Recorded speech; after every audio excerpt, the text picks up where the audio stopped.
শুক্রবার হোয়াইট হাউসে প্রথমবার বৈঠকে বসেছেন মার্কিন প্রেসিডেন্ট ডোনাল্ড ট্রাম্প ও নিউ ইয়র্ক সিটির নবনির্বাচিত মেয়র জোহরান মামদানি।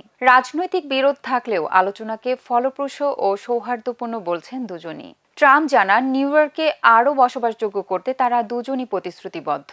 আর মামদানি জানান, ভিন্ন মতাদর্শের হলেও নিউ ইয়র্কবাসীর জীবনমান উন্নয়নে একসঙ্গে কাজ করতে চান দুজনেই।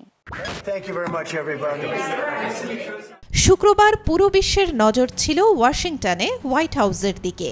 সেদিনই মার্কিন প্রেসিডেন্ট ডোনাল্ড ট্রাম্পের সঙ্গে নিউ ইয়র্কের নবনির্বাচিত তরুণ মেয়র জোহরান মামদানির বহু প্রতীক্ষিত বৈঠকটি অনুষ্ঠিত হয়।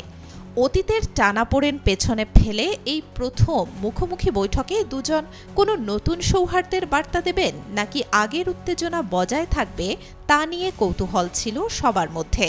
শেষ পর্যন্ত হোয়াইট হাউসে ট্রাম্প ও মামদানির আলোচনার পরিবেশ ছিল সামগ্রিকভাবেই উষ্ণ, বন্ধুত্বপূর্ণ এবং সহযোগিতার আভাসে ভরপুর।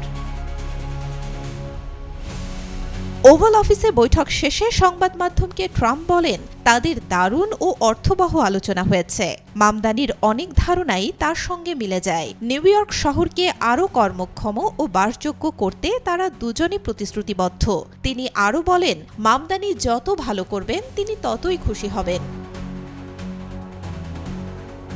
মামদানিও জানান, আলোচনায় তিনি ভাড়া, নিত্যপণ্যের দাম, ইউটিলিটি বিল ও জীবনযাত্রার ব্যয় সংকট সহ সাধারণ নিউ ইয়র্কবাসীর উদ্বেগ তুলে ধরেছেন। মতাদর্শে ভিন্ন হলেও নিউ ইয়র্কবাসীর জীবনমান উন্নয়নে একসঙ্গে কাজ করতে চান তারা। ট্রাম্পও বলেন, জীবনযাত্রার ব্যয় নিয়ে মামদানির অবস্থান তার অনেক ভোটারের সঙ্গেও মেলে। মামদানির অনেক ভোটার তাকেও সমর্থন করেন। এর আগে ট্রাম্প নির্বাচনী প্রচারণায় মামদানিকে গ্রেপ্তার ও দেশ থেকে তাড়ানোর হুমকি পর্যন্ত দিয়েছিলেন। বারবার তাকে কমিউনিস্ট বলেও আক্রমণ করেন তিনি। অন্যদিকে মামদানিও ট্রাম্পের বিরুদ্ধে স্বৈরশাসকের মতো আচরণ করার অভিযোগ তুলেছিলেন। তবে হোয়াইট হাউসের বৈঠকে দুই নেতা অতীতের তিক্ততা সরিয়ে রেখে নিউ ইয়র্কের উন্নয়ন, জনসেবা এবং মানুষের জীবনমান নিয়ে কাজ করার প্রতিশ্রুতি দেন।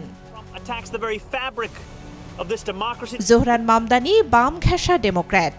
নিউ ইয়র্কের বর্ষিয়ান রাজনীতিক ও সাবেক গভর্নর অ্যান্ড্রু কুমোকে হারিয়ে অল্প বয়সে মেয়র নির্বাচিত হয়েছেন তিনি। অভিবাসী পরিবারের সন্তান হয়েও পেয়েছেন নিউ ইয়র্ক পরিচালনার গুরুদায়িত্ব। তিনি নিউ ইয়র্কের ইতিহাসে প্রথম মুসলিম mayor. Desk report, B news 24।